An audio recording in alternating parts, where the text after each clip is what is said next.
Now from Hollywood, California, the horror capital of the world, the Boulet Brothers, Creatures of the Night.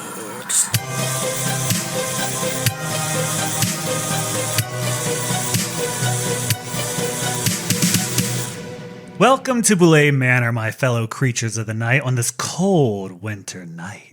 I'm sure many of you are freezing, all cooped up due to this wicked winter storm that's plaguing the United States, and we can completely relate. In fact, I believe it's about 72 degrees now. I had to get my shawl out of the closet and, bundle up. Treacherous for us all. To be honest, it is hot in Los Angeles right now. I feel like we're in New Orleans. It's swampy. There's horny vampires around, right? Are you? And I'm loving it.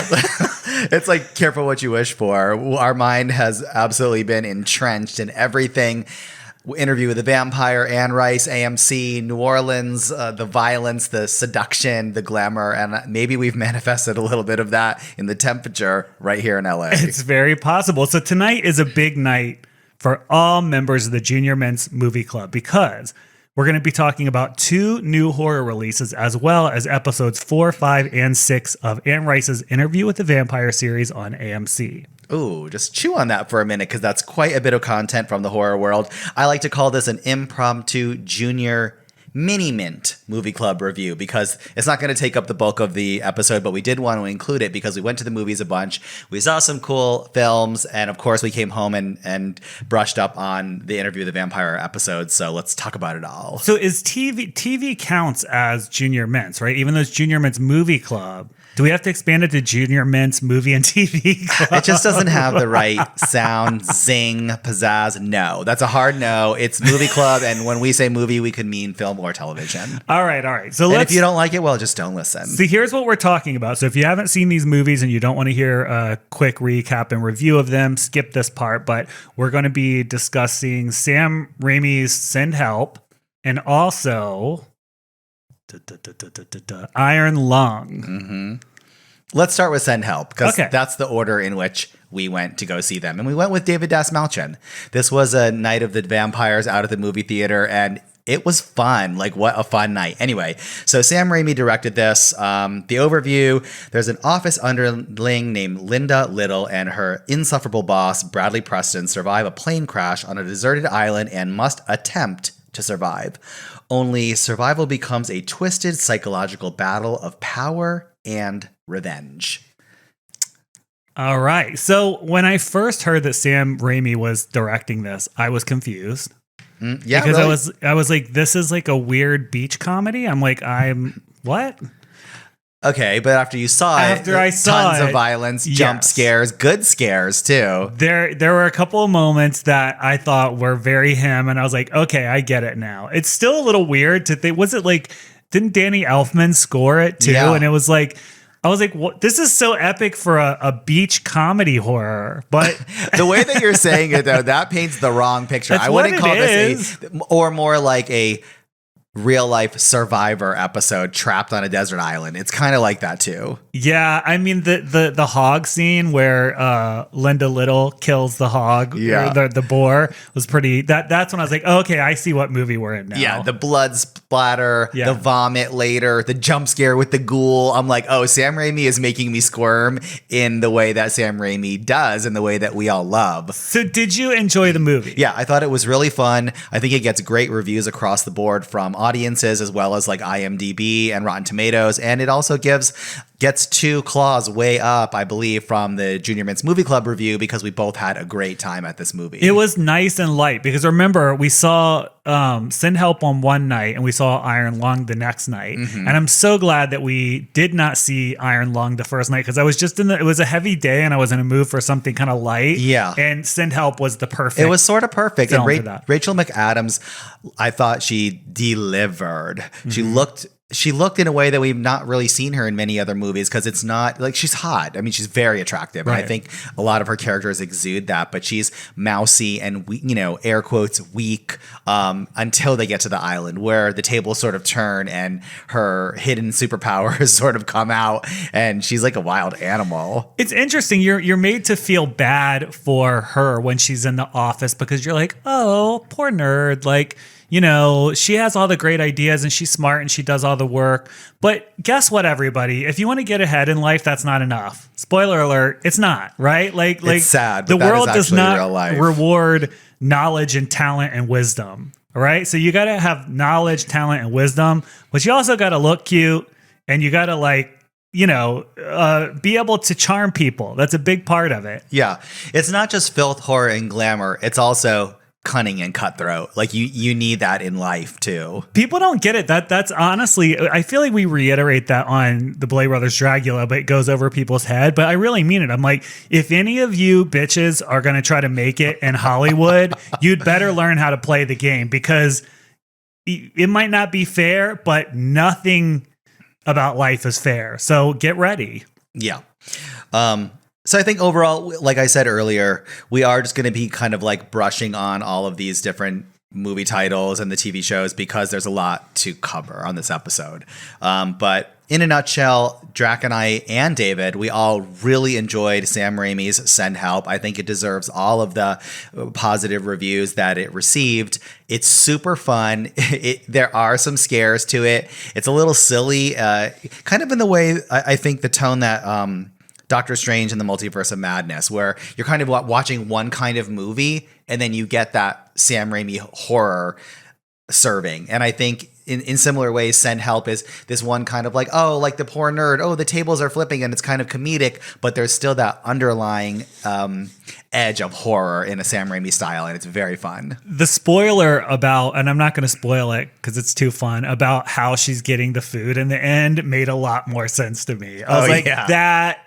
Because I was like, okay, I get that she could know some stuff, right? But come on, I'm like, she's prepared chopsticks. She's making sushi. She has fresh fruits and vegetables skinned like a chef. I kept thinking, she kept saying, "Don't go over that mountain pass with the axe." Yeah, it has all these thorns and stuff. I thought there was going to be an entire town of people. Like he was going to walk over it, and it was going to be like a total resort town. Oh my god, that's taking it all the way to the end zone there. For me, I thought it was going to be another one of those tourist boats, and that was the route that it kind of constantly took, maybe even every day. And she didn't want to get discovered just yet. She had some work to do. All right, so let's move on to Iron Lung, which was our second feature this week. In a post-apocalyptic future, after the event called The Quiet Rapture wipes out stars and planets, a convict named Simon pilots a tiny submarine, the Iron Lung, through a literal ocean of blood on a remote moon as part of a mysterious mission. So this was a very low-budget indie film based on a video game, and this is done by the YouTube content creator Markiplier, and he typically plays a lot of horror video games and stuff, but he's also ventured into scripted stuff, although this is his first feature. And he wrote, directed, produced, and starred in this film. Yeah, which is so impressive. I mean, what a Herculean task, especially your first time doing a feature directorial debut. I do want to touch on the budget. It was $3 million, and up until now, and it just opened, it's already over like $23 million at the box office. So this is very much a financial success for them. Yeah, and I mean, I'm sure this will be the beginning of a long, illustrious film career for him. He already has like a huge following on YouTube. I mean, the hugest following on YouTube, and he has a ton of fans already supporting him, which is why I think this film did well. As much as I respect what he's done, I'm going to go ahead and admit that I walked out of this film. Mm-hmm. And as you can imagine, I was sitting right next to Drac, and I also walked out of the film. We were there for maybe 20 minutes. And 30, I think. And I think after the first 5, I looked over my shoulder, whispering, respect, movie theater. I'm like, what is with the tone? am I missing something?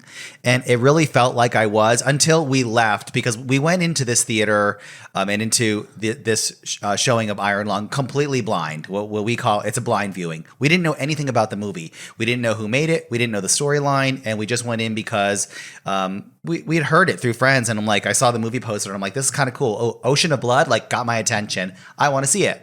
But then as we're watching, I'm like, this is not landing. Yeah, for me. I was like, the acting seems really weird and not good. Mm-hmm. And we're trapped in, like almost a haunt set, a set that you would see at a haunt. And you could start to figure out, everything is in this ship. I couldn't believe that at first. I was like, oh, okay. Can't wait to see where we're going. Oh, we're going nowhere. We went to the surface and then we came right back down, and it was boring. Yeah, it was really boring. Didn't like it. And then it was like, let's read this screen. Let's open the panel, rewire the mechanism in there. Oh, now we have a new message.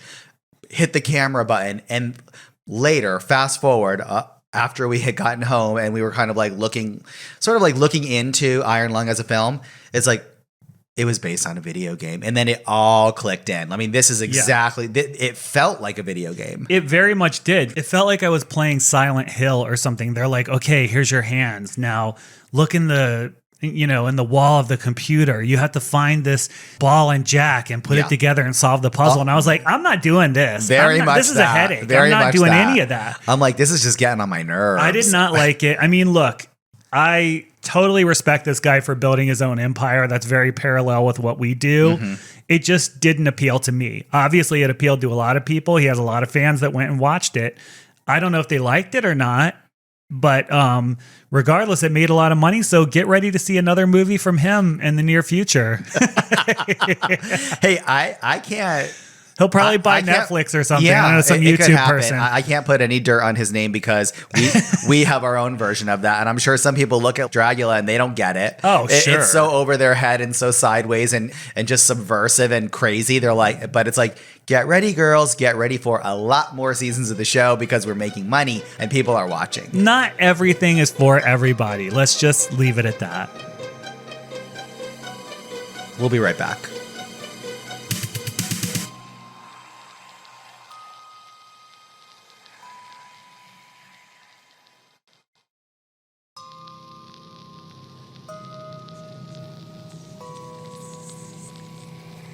All right, my darlings, we have returned. Halfway through our impromptu Junior Mini Mints movie club review, but we're moving on to the entree of this meal, the blood, the organs that we're serving tonight in the form of AMC's and Anne Rice's Interview with the Vampire, Season 1, Episodes 4, 5, and 6. I have an announcement to make. Okay. I absolutely love this show. Yes. I absolutely love this show, and I'm just going to warn everybody at home. I didn't know I was even going to like this show. You never. And I sat down and turned it on, and I'm into season 2. I'm just going to say it right now. I blew right. I know what we said. We're only going to watch episodes 4, 5, and 6. Watch the whole season. I'm into season 2 now, so I got to rewind a little bit and limit, what I talk about because I can't remember what stopped this, But anyways, I love the show. Yes. I'm going to watch all of these Anne Rice shows now. I mean, I don't know if they're all as good as this, but I want to find out. Yes, you are. Yes, you must. Well, hopefully it stays good. So far, I'm in love with it. Look, I wasn't kidding when I said it's amazing, and I think the creator took tons of liberties and made a lot of changes. Those changes, in my opinion, added up to a even more sort of full and voluptuous vision of what Anne Rice's world is in New Orleans with Talamasca and the vampires and the Mayfair witches and how they all kind of come together, Taltos and everything. It's very cool. They've done such a good job with these characters that now to me, this is Louis and Lestat. Yeah. Like, I don't care who was before. I don't care about the book. Yeah. This is them to me, and I love it. Okay, so do you understand why I was so gagged when we walked into the upfronts and the first person I bumped into was Sam Reed, and I was like, now I do, because I didn't know who he was at the time. He was like, oh my God, you look amazing. Yeah, I was like, who's that? My night was complete. But you know, I'm not good with faces, because I also walked right up to Carol from The Walking Dead, had a full conversation with her, and I didn't realize it. I didn't know it was her. Your favorite character. I didn't know it was her. So I felt pretty dumb. I was like, this isn't Carol. Carol's rough and tumble. She has lesbian hair. She's covered with dirt. Yeah. And I'm like, this girl's glamorous. Who's this lady? And then I'm like, her. And I literally, we had a full converation, as you remember. And then I said, hey, so what character are you on The Walking Dead? And she's like, Carol? And I'm like, yeah. Yeah. Is it Carol? I want to check real quick right now. No, it's not Carol. I'm getting them mixed up. Yeah. It's I'm like, you're saying the wrong word. See, you can see how this happens. It's Maggie. Maggie. And Maggie is my favorite. Tracks all over the place. I'm all over the. See, you don't want to take me. You do not want to take me to somewhere like this. This is like taking a squirmy screamer to a hunt. A squirmy screamer. There's nothing squirmy about me, darling. No, don't show your underbelly. Like, I hit a soft spot. I'm not saying you're squirmy. I'm not saying you are a squirmy squeamer. I'm saying the best type of people to take to an event are the ones that can make you laugh and make the event even better. Like a screamer at a haunt, or someone who doesn't recognize a face at a social event. I don't get it. I don't either. I don't understand. Because you know, I'm the opposite. I'll meet someone once, and then 7 years goes by, and they come up to me, and I'm like, "Oh my God, Daryl, how are you?" And it just like pops into my brain. I don't. Or someone, and people do that to us all the time. Remember, hi, so, and they'll talk to you like they know you, and I'm like, who are you? My favorite is when you have full-on conversations with someone under the pretext that they're one person, and I know this, but they're somebody else. I had a full conversation with Loris one night at a bar that wasn't Loris. That's a problem. That is a problem. And they looked at me like I was crazy. And that's not the first time that happened. That happened with that photographer, Franz, whatever his name is. Which one? You know, he does all of Dita's pictures and... Yes. Yeah. Brilliant. Amazing. That guy, I'm convinced, because he thinks I'm fucking crazy. I had a full conversation with him as if he was someone else, and he figured it out, and I did not. Anyways, that's a problem. Like Franz Sony or something like that? I don't know. Anyway. No reason to remember it now, because we're never going to talk to him. Opportunity gone. Okay, back to episode 4. This episode is titled The Ruthless Pursuit of Blood and All a Child's Demanding. No, it's not. It's actually called The Ruthless Pursuit of Blood with All a Child's Demanding. Usually I can default to like, Drac, you type this up and it's not my language. I'm having problems reading it. But apparently I can't read my own either. I knew that the whole time, but I just didn't want to throw you under the bus. Silence. Okay, so this episode is really about Claudia, who was introduced right at the very end, the last scene of episode 3, the cliffhanger that we left off last episode of Creatures of the Night. This episode really explores her new unlife, her new existence as a vampire, and a vampire that's trapped in a sort of forever adolescent body. And you see this kind of repeated over and over and really kind of like hit home at the beginning of the episode because there's a domestic life that sort of develops. Like Louis and Lestat had their own life, and now they've sort of brought in a child or a sister. But in many ways, a contemporary. They're all kind of on the, they're Claudia and Louis are absolutely on the same level. Sure. They have the same sire. But I think that's where this confusion and this message comes through of like, is it kind of an abomination to trap like a soul in a young body forever? It's such an awkward stage in a person's development. Now this girl is trapped in the body of like a 15-year-old. What do you think of that? Well, I think if I was Lestat, I would have told Louis, no, we're not doing this. Absolutely not. You don't know what you're talking about. You're too young. You just recently turned yourself. It's a mistake. Because think about it. You didn't think about what you're going to do to this child who is going to not stay a child. And I wouldn't even understand the physiology of that, I still don't totally understand because I'm like, does her brain, is it stuck at that age? No, it's not. But listen, so if you get turned into a vampire at 12 or 11 or whatever, and your body is not going to get any bigger or older, how does your brain develop or get older then? It doesn't make sense. I'm not a scientist or a biologist. I don't know if you knew that. But what I do know is that with time and study and exposure and education, our brains grow and change. Right. I don't know if you're 13 and your body is stuck at 13. Would that inhibit your brain's ability to develop? Of course it would, because your brain's not fully developed until I think you're 18 but you're not a biologist either. But I do know that.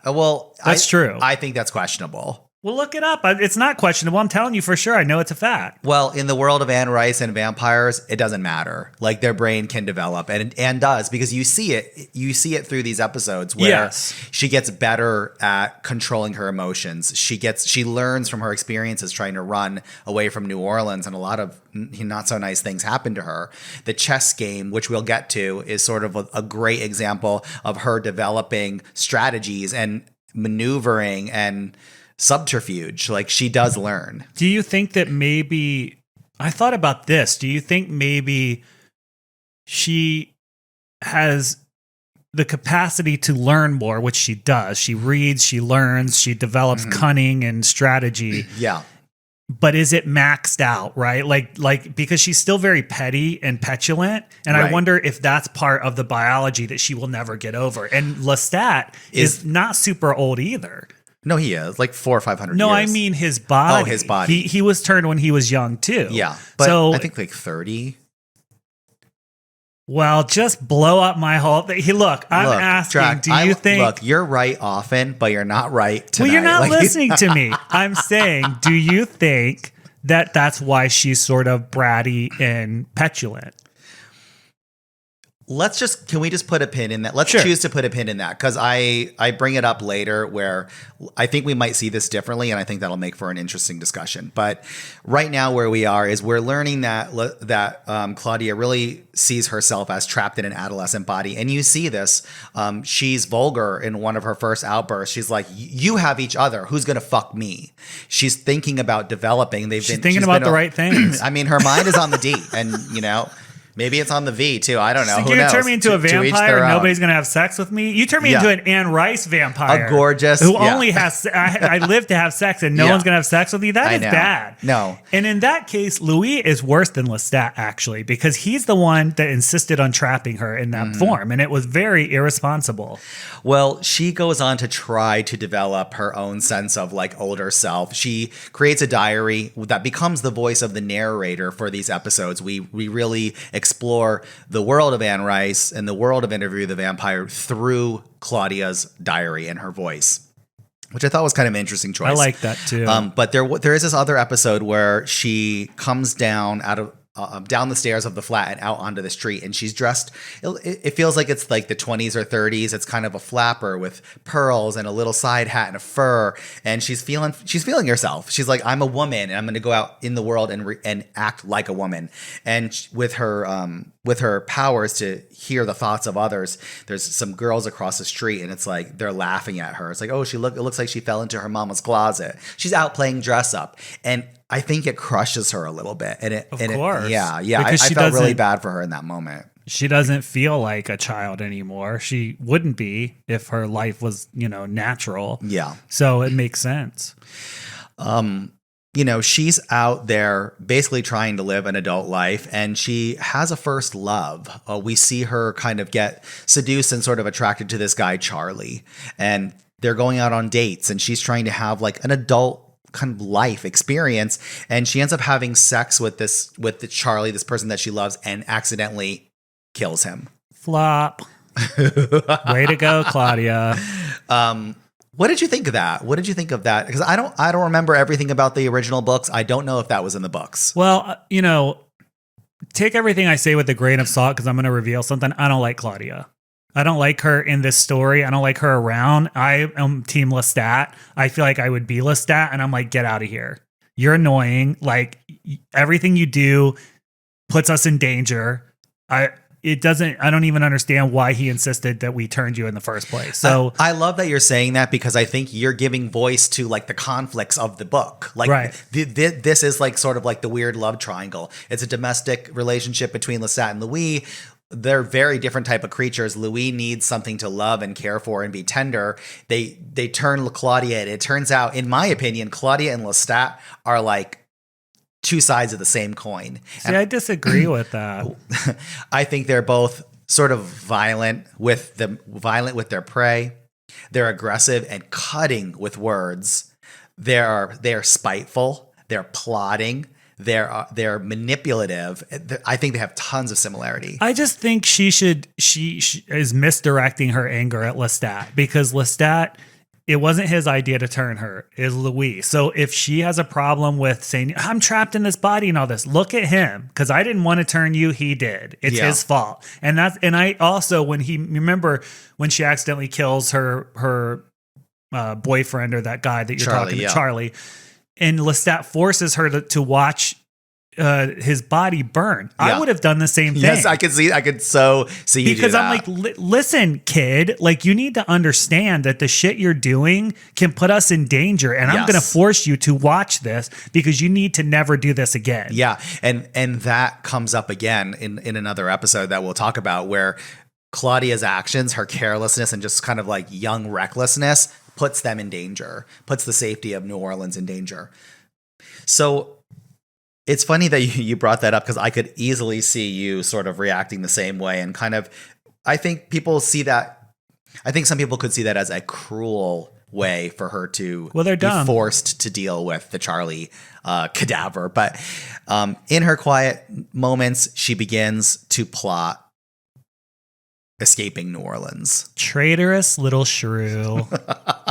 And we move on to episode 5, which is entitled A Vile Hunger for Your Hammering Heart. Now, I think this episode was very dark, very gothic, and accentuated all of the darkness of New Orleans that we love so much, and really focuses on trauma. Lestat and Louis' trauma, Claudia's trauma, and just sort of like the toxic relationships that go all across this triad. Claudia basically leaves New Orleans, goes on a killing spree through colleges and like other states. Louise in a twist. She comes across another vampire out in the world named Bruce. And I want to talk about Bruce's inclusion in this episode, because I don't think it was part of Anne Rice's world. And are you sure? Somebody out there is going to get you. Someone with a big book and a big nose who knows will read me. I know that. I do know that. I invite it. I don't think it was, though. And we revisit these themes of like sexual maturity and Bruce kind of being a predator in more ways than one. This is the first vampire outside of her immediate family that she's coming across. And there's sexual assault undertones here. It's not really said, but they never come out and say it. No, they never do. Yeah. I was like, well, yes, of course that must be what it is. But yeah, I would be, I guess maybe they did introduce a new character. I don't remember. Like I said, I read the book so long ago, but I doubt she would put someone named Bruce in the book. I don't know, maybe. You never know. It's not giving Anne Rice at all. So what did you think of, obviously you can empathize with her. She wants to be her own person and but she's also trapped in this little kid body. I mean, what did you think of her going around and do this college blood tour? Well, look, I want to go back in time to college and go on a killing spree blood tour too. And just take whatever I want left and right in multiple states. I mean, it sounds fun. And for someone in her body, it's smart. She's a smart girl. She knows what she wants, and she's out there getting it the best and easiest way possible. But crossing paths with Bruce was not in the game plan for her, I'm sure. And she comes back to New Orleans a much darker creature because of it. Yeah. I think that Bruce kind of symbolizes the lonely outside world, the world outside of her vampire family, outside of the safety that they've managed to create in New Orleans, and the safety that her actions are now threatening. Mm-hmm. Threatening with Charlie, threatening with the killing sprees in the college towns around, and threatening just now another vampire knows that there are vampires in New Orleans. Right. And she knows nothing about that game or that world. Right. And that's my issue. But let's get to the big, the big bad in this episode. The big bad in this episode, which is Lestat and Louise' physical altercation. Yeah. First off, I thought it was so fun seeing them just go ham, cut loose, and throw each other around the flat. Just as someone who loves vampires, it was satisfying to see. I didn't like it. It made me uncomfortable. Why? Because they're in a relationship and they're beating each other up. Like, that's not good, It's like real life. You know what I mean, though? It made me uncomfortable. I don't like to see that kind of domestic violence. And yes, it's fun to see them use their powers, but you're made to, again, say, oh, let's feel bad for Louis because Lestat ends up winning. But I'm like, you weren't exactly not participating in this fight. So someone's going to win. Yeah, this culminates in a huge moment because they're throwing each other around. Walls are breaking down. Doors are flying.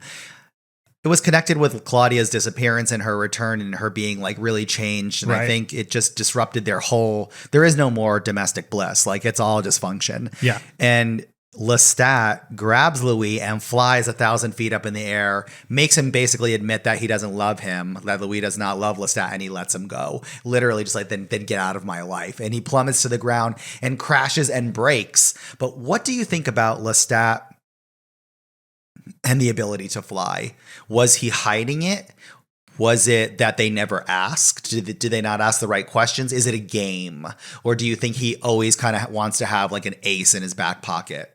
I think he's being intelligent. I would do the same thing. I certainly, if I had new vampires around me, even if one I trusted for a long time, I wouldn't tell them all the tricks I have because eternity is a long time. You never know when things are going to switch. People are going to change allegiances. And I would not want someone to know all of my abilities or my vulnerabilities. Absolutely. So I would hide it. And in that instance, I think he did it to sort of remind him, hey, there's stuff about me you don't know. Watch it.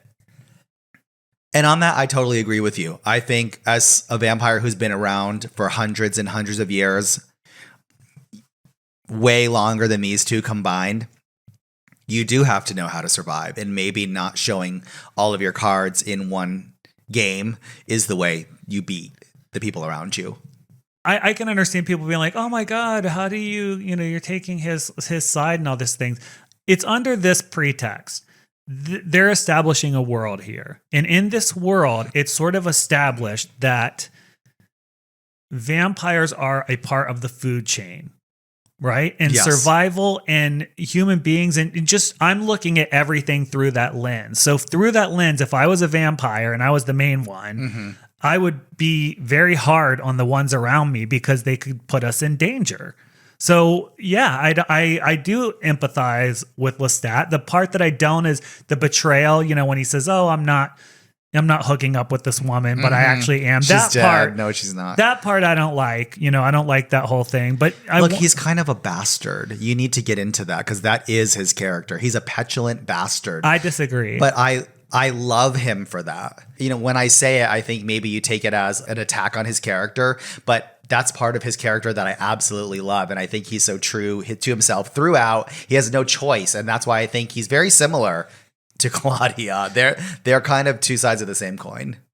I don't know, because you know why? She's not the main character. She's not his main enemy in his world, but in her world, he is her main enemy. It's almost like a gnat or something. It's like, you're annoying, That's how I would see it. I'd be like, oh my God, I can't believe you made me create this annoying little problem that now is like around us all the time. Yeah. And this little kid outfit, like, oh God, I would be so annoyed. It was so great before. They had the whole house to themselves. They were collecting antiques. And it's so good. So cute. I thought that was so hot when they would get in the coffin together. I really liked it too. But I like the depictions they're showing of them in kind of regular life. Like it's very much like a queer couple. Like they're going antique shopping and they're having sex and they're having dinners and going to the opera. And I was like, this is fierce. It's funny because as they walk around New Orleans and they're in different social settings and different like public houses, you can see that there's like an air around them. There's like a mystery. Oh, those are strange brothers that live in that house with that girl. And I know. I mean, so relatable. Like when we walk in a room, in or out of drag, it is like there is an air, and it is strange brothers, and there's definitely like some shared DNA there. And it's not like I think I'm cool. It's not like that. Genuinely, when we go to events or things or different things like this, and I don't mean in character in drag, I mean just as us, you do get this sort of weird mistrusting vibe from people. It's very similar. Like I can relate to it a lot. Yeah. I blame you for that. So that's probably true. I'm probably sending out but because I'm protecting our clan, I'm protecting our coven, and you are the Claudia here. Oh, how dare running you. around, how dare putting you. us at danger with your petulant actions. Look, I think maybe both of us have a little Claudia in us, but my character has yet to reveal himself, the one that I gravitate to the most. And on that note, we're going to take our second break, and we'll be right back.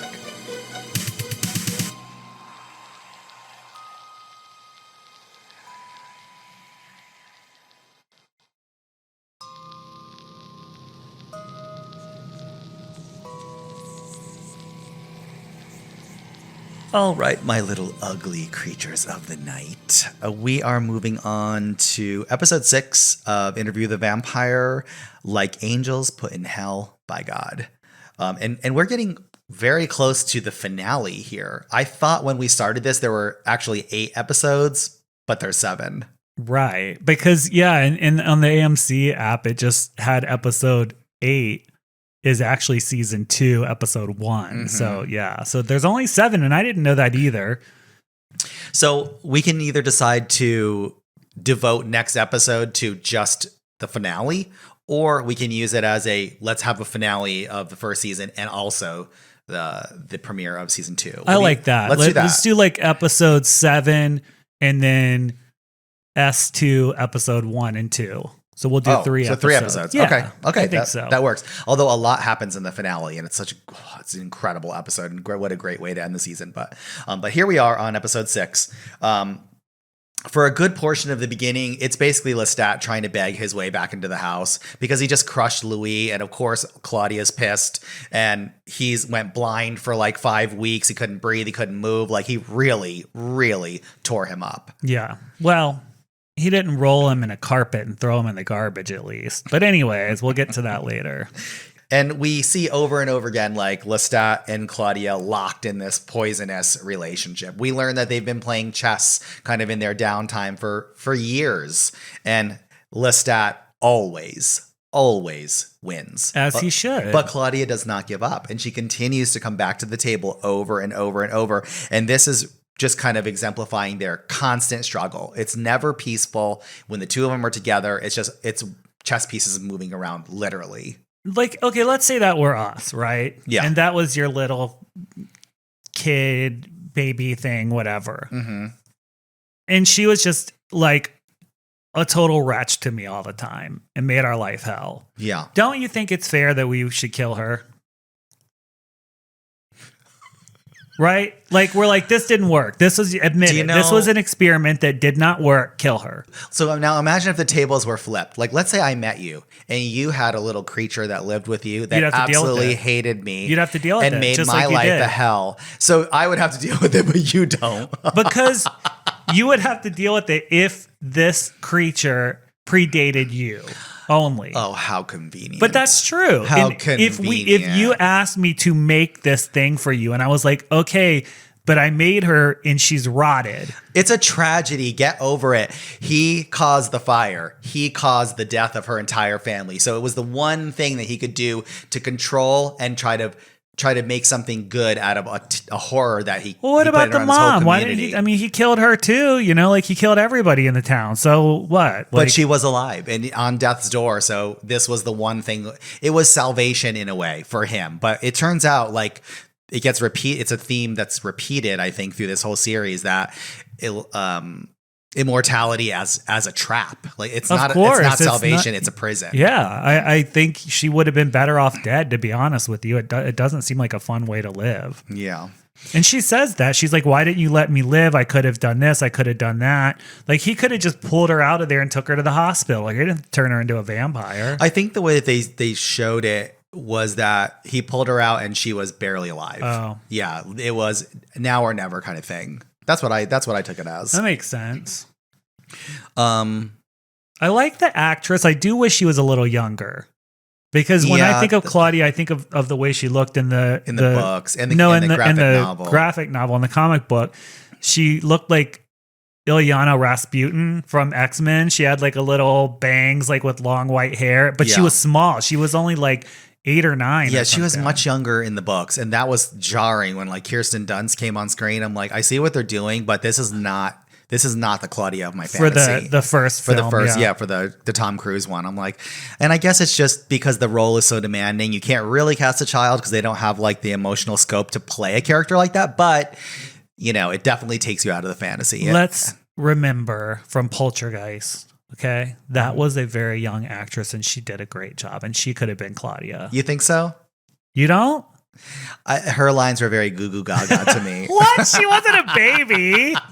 They're here. I mean, she did it well, but I'm not sure how much. Help me! Like I think, yeah. Wait a minute, that sounds like you. Yeah, I could do it. I could also do Tangina. That's my fantasy. If I ever have a drag character outside of Swan, it's going to be Tangina 2. Wow. Yeah. Maybe you can get Mike Flanagan. He'll probably end up doing Poltergeist, and you can ask him to cast you as Tangina. Oh my God. You know how badly I want to play a granny in a movie, like for real. You might have to lead Granny Hags from Hell. More on that later. Yeah, I can't wait. So as this episode culminates, we have one final game of chess where Claudia and Lestat face off again, and they're kind of having like this melee with words, and Louis in the back just kind of in his own world. I think it's very symbolic of like their relationship, all three of their relationship. And she moves her pieces around, and Lestat is kind of badgering her, almost teasing her at the stupidity of her moves. And it's shown that she's 5 steps ahead of him and puts him in the checkmate, but doesn't finish the game, like doesn't knock over the king. And Lestat has a fit, like a total tantrum meltdown. But what it shows is that she's capable of outmaneuvering him. And we get this conversation between Claudia and Louis in their minds.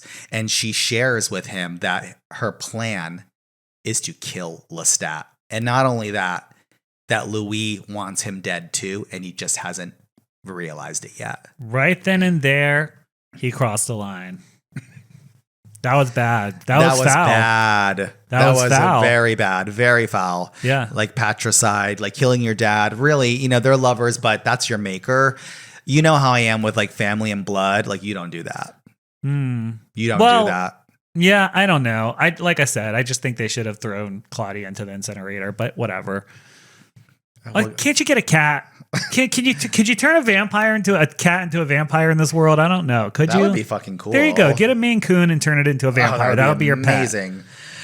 And episode 6 wasn't done with its tricks just yet. We go back to Dubai. We're back at the interview. Daniel Malloy is there, and he's replaying these scenes from San Francisco, from being in the bar. And you actually see Rashid as someone in the bar with Louis 50 years ago. And it is the Rashid who is standing in front of him, and Rashid reveals himself not to be a servant of Louis, but to be the vampire Armand. Yes. Louis' companion. Surprised me. I forgot that. Yeah, I didn't expect that. And I was like, this is interesting. Let me tell you, I really love how they're presenting information. I love that, for example, I think it was episode 5, as you mentioned, was told from Claudia's point of view from the diary. Yeah. I love that. Me it changed it up, because previous to that, it was just him interviewing Louis at the table. And now this, Louis was asleep and he was reading Claudia's journals. And so that was that episode. And I love the switch up of that. And it keeps it fresh. It does. And even the presentation of Armand was surprising to me, and I like it. Yeah, I wanted to spill the tea on that. I was like, can I spoil something for you? No, please. Don't. You're like, no, please don't. Yeah. What did you think of this whole 3 episodes as one? I think the show's epic. The storytelling is great, and it there's so much to every episode. There's not been a sleeper where I'm kind of like, oh, let's just get to the next one. Like, they're all very entertaining, and I'm thrilled to get to the finale and into the second scene or into the second season, because you get more of that. We go back to San Francisco. You literally go back to when they were young and sort of what happened there in the first interview, and the world gets bigger and it gets kind of a lot cooler. So who do you think the villain is so far? Is it Lestat? Is Lestat the bad guy? Is it Louis in his ignorance? Is it Claudia in her poison? Is it immortality itself? Is the whole idea of being able to extend your life and live forever the actual boogeyman? I don't think there is a boogeyman. I think this is nature in this world. They are predators, and they all have behavior that has contributed poorly to their survival. All three of them have. Louis' ignorance and pushiness about, he's young. Naivete. I need this baby and all this. And even with their relation, like sort of coveting it in a way. And it's like, I think if you were vampires and you were immortal, you'd have to change it up a little bit in how your relationship evolved, right? Because you live forever and you're killing people every night. And I don't know, it doesn't seem like you're going to necessarily get married and just hook up with each other and have babies and get old and die. Obviously that's not going to happen to you. So, and then Lestat obviously has anger issues and there's outbursts there. And then Claudia too, you empathize with her because she's challenged by being trapped in a child body, which would be incredibly torturous. Yeah. But at the same time, she's plotting to kill her maker. And I think sort of judging Lestat unfairly. So I think they all have poor behavior, honestly. I like what you said. And I think it reflects really well the way that Anne Rice describes it. And I think they use that language in these episodes somewhere, the savage garden.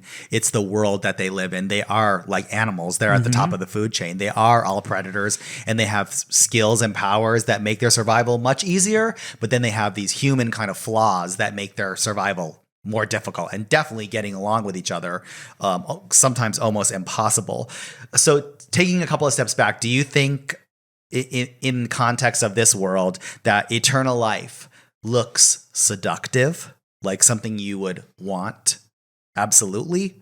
Or is it exhausting? You mean me personally? Yeah. I think it would be both. I absolutely would want it, and I would take it because I feel like there's so much I want to learn and do and experience, and I'm learning that life just blows by really quickly. And so I would love it because it would allow me the time I would want to experience everything. I mean, it would be great to be like, I already feel like I have lived like 2 or 3 lives. Yeah. And even being in the TV and film world is our current life, and it has been for a long time now. But there was things we did before that we had an entire lifetime doing, and so it would be enjoyable to say, you know what, I'm going to move to the south of France and become a scientist or something.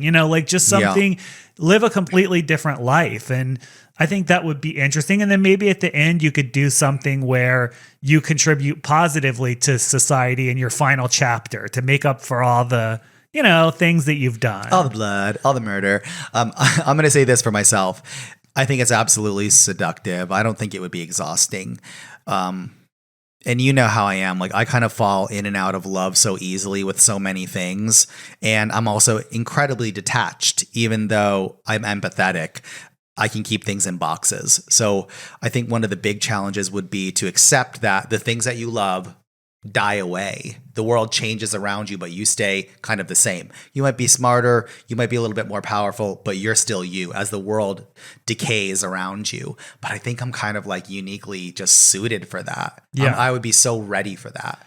I also think you can't look at these vampires and their actions towards humans as bad because it's nature. That's how I see it. You can't feel bad. Like Lestat doesn't feel bad that he does this because it's what he's made for. And it's so perfectly said too. He's like, they're just, all their thoughts boil down to just a couple of base things. And in that way, it kind of really separates them and puts them sort of above. Like, you have simple things like the anteater and the ant. The ant's not thinking too much. Well, it's kind of like, I think of our dog, right? Like, she is the sweetest, most beautiful soul known. But will she go outside and grab a squirrel and just kill it immediately? Yes. Mm-hmm. Do you think she feels bad? No, she doesn't feel bad because that's what she does. And I think vampires are the same way.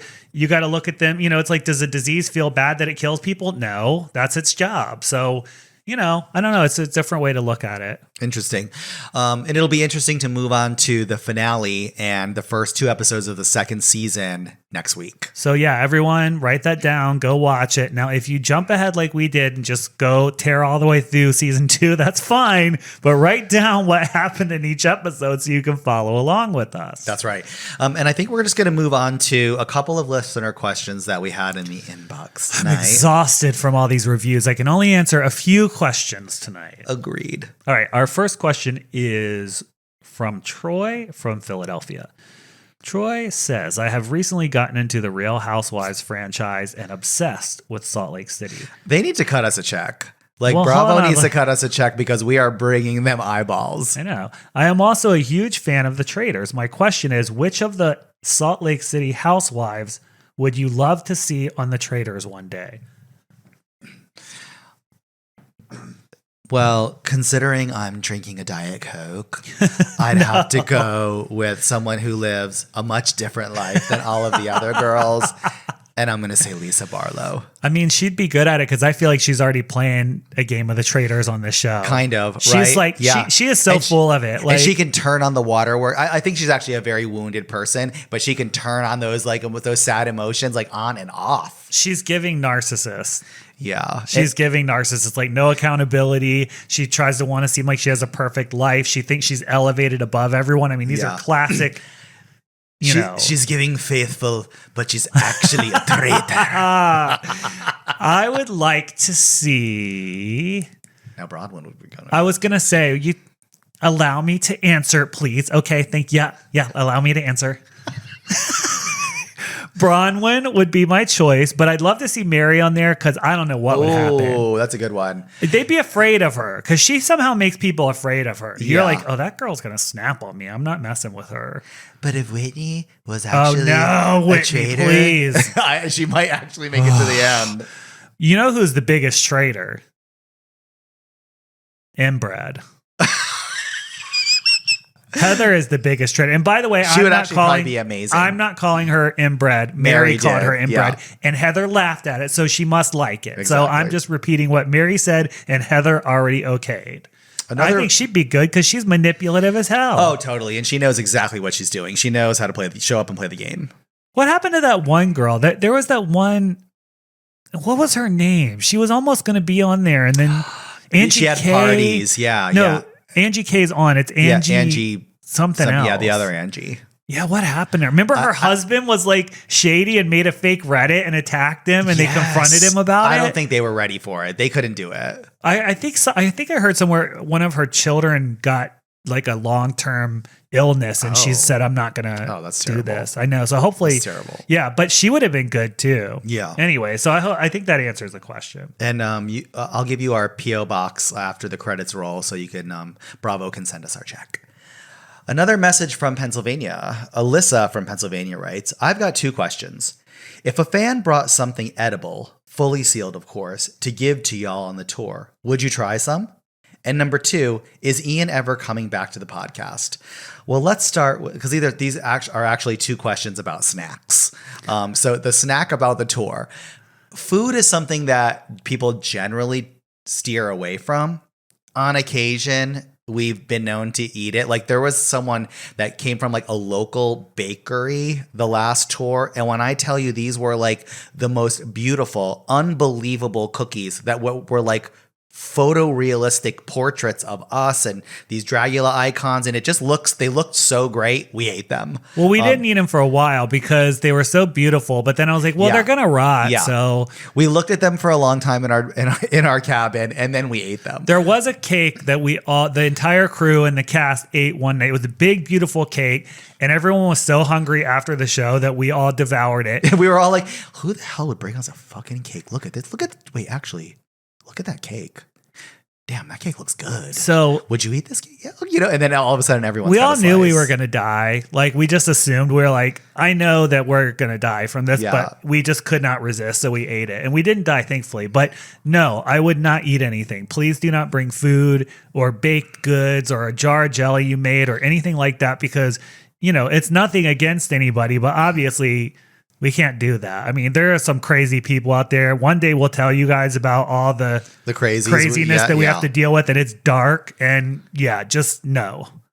And as far as Ian returning to the podcast, there's an open invitation there. Like there's a guest room at Boulet Manor, and anytime Ian comes to LA, he can stay with us. And if he does, we would record an episode. I'd love to have him back. I miss him too. Yeah. And we still talk. We call each other like once a week, and just catch up and stay connected. And I think his streaming is doing great, and we totally support everything. And he's developed this look that I'm really a fan of. Yeah. Like the blood splatter, but kind of gentlemanly with the giant claws and the blackout eyes. Like I'm into it. I think he looks cool. He kind of flips the script because maybe that's like his, well, no, because sometimes he hosts his streaming kind of like in his bro stuff, you know, with like backwards baseball hat and his titty hanging out. Unlike us, he has a choice. But which is it? If he's going to be like us be our child, he must never leave the house as a bro for anyone to see. And never on screen. Put your lipstick on and get into it. Never launch that. What is it? I don't even remember. What is it called? Discord. Don't launch any of that stuff. Twitch. Unless you're in full drag. Boy drag. Yes. Is that all the questions? No, we got one more. Oh, okay. Jace from, and I miss Ian and I would love to have him back sometime. Well, who knows what'll happen.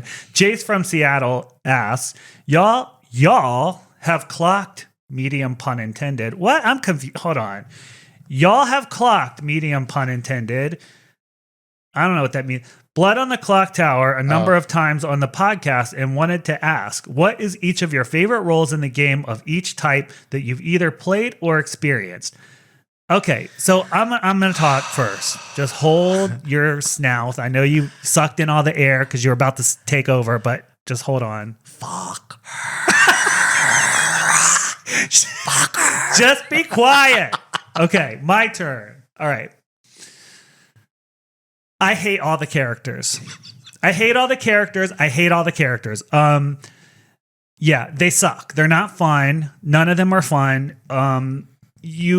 First of all, the suckiest ones, if you're like the washer lady or whatever, you don't get to do anything. You suck. So what is the point of that? Because we only play that one game so far, the one version. What is it?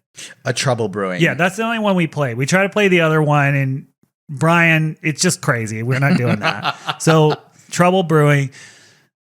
I don't like when I get the imp. I have a complete internal panic attack. It's the worst thing that could ever happen to me. If I get a demon or if I get a red card of any kind, it's really bad.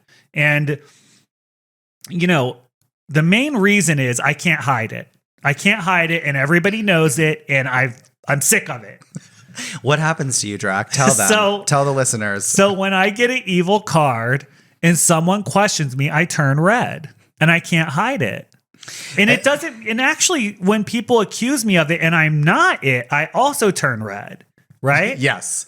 You have an aura of guilt, whether you are evil or not, when we play Blood on the Clock Tower. I hate it so bad. That's going to stop. I put my foot down last episode, but you know, the last time we played, I put my foot down. I was like, I'm not letting you guys, but Brian was on relentless. Me. He was on your ass. In a way that nobody would ever be on. And you know what? He was right. You were a werewolf. Because we also play werewolf, which is kind of like Blood on the Clock Tower light. It's much easier. Anyways, I don't know if I answered the question, but what about you? What characters do you like and don't like? Okay, so when I'm evil, my blood pressure goes through the roof. It is panic. I'm like, oh my God, I'm so nervous. I flush, but I'm also very good at the game. And it's kind of fun. I have been in the imp before. I have won as the imp before. It's not my favorite thing to do. I'd rather be a support character if I was going to be one of the evil characters. Probably my favorite, and I got it only once, and I didn't know what I was doing, but I'm like, oh, I want to get that again, is the spy. Because the spy gets to see inside the grimoire and can you only get like a scan, but you can find out who everyone is. Wouldn't help me at all. Would not help me at all. I'd look at that and I swear, 1 second later, I'd be like, I could not tell you one thing I saw. And I don't even know these people's names anyways in real life. So this is over. You got to get tricky. Like, get your phone out and like, not a picture. That's cheating. Oh, not a picture, but just, like clock a couple and then write them down. Yeah, that's what I do. Yeah. And then my other role that I like to play if I'm an evil character is the poisoner. Just because it's fun. Oh, it's just fun to fuck with people's head and like make sure, you think you're cute? You think you're onto something? Feed her poison information. Okay, listen. Fuck her up. That's the one time I had fun when I was the poisoner and nobody knew. It was remember? I don't forget who it was that was on to me. And I kept poisoning her every night. And I was having so much fun because they didn't know it. Totally. And it kept telling them that I wasn't evil because I would poison them. And I was just giggling so hard when they were like, okay, everybody go to sleep and shut your eyes. And I would just fucking giggle because I'm like, get her again. As far as the good characters, I don't know. I think it's really up to you to make any of them like interesting. Some of them are more fun than others. I like the empath. I think there's a power in being able to know if, your immediate neighbors, like if they're evil. What about the fortune teller's great? I've never got that. I would love that because then you can see who's bad and good. Well, you learn each night. That's right. You choose 2 players and you learn if either of them is the demon. Actually, that's the one I think is the best one. Oh, wait a minute. So when you're the fortune teller, I didn't realize this. You check on 2 people and the guide tells you if one of them is the demon. But it's not just like one person at a time? No, I think you pick 2. Oh, that sucks. So it narrows it down quite a bit. What sucks though is that sometimes good players register as the demon to you. Oh, that's the bullshit. The drunk game. And all. This game's stupid. Like there's no rules. It's actually really fun and it's a great like social exercise, but the rules are very bendable and breakable. I don't like that. Yeah. They're like, no, there's this person's drunk or this person, you were poisoned and you didn't realize. I'm like, then how could we ever figure this out? It's impossible. It's fun though. I enjoyed it. I have fun doing it too, but I'm not good at it. Yeah. I mean, maybe I should, I just thought, I'm like, seriously, I'm not kidding you. And you know this is true. My day-to-day life, I feel like, is like blood on the clock tower. When I'm done and we're going to go over whoever's house and do it tonight. Mm-hmm. I finish my work in my office and I turn off the light and I'm so fried. And then they're like, now come over here and be complicated and figure out who's lying to you. I'm like, this is like my day-to-day. Who on the tour company's lying today or who, right? Yeah. Who's lying to me today? It's always somebody. It's work. And it's stressful, but it's also fun. Like I do love it. Anyways, everybody, make sure to rate, subscribe, and review this wonderful podcast because if you don't, I'm going to snatch it away from you and you're going to be bored every week. And sad. Also, make sure that you get your tickets to the Boulet Brothers Dragula the Boulet Brothers Dragula Titan Season 2 tour, which is coming to a city near you. And you guys were really good. You bought a lot of tickets, so we added some cities. If you buy even more tickets, perhaps we'll add even more cities. But if you want us to come to a city, do not message us like you did on our social media, like I said not to do. When you tagged us, why didn't you come here, Mom? Why didn't Brazil, Mom? What about West Virginia? I don't run the tour. Message Obsessed at Obsessed. They're the tour company. Tell them you want us to come there, and they'll probably work it out because they're nice people. That's right. And before next week, make sure you watch episode 7, the finale of AMC's and Anne Rice's Interview with the Vampire, and episodes 1 and 2 of season 2. So you can be up to date and we won't ruin an amazing series right now. Now take us out with your best classic 1950s vampire accent. That is all for tonight. Be sure to join us next week when you will be delighted by all of the creatures of darkness. Until next time, uglies. You should talk like that all the time. The Boulet Brothers Creatures of the Night is hosted and produced by Glamour and Swantula Boulet, with music by Niran Spector.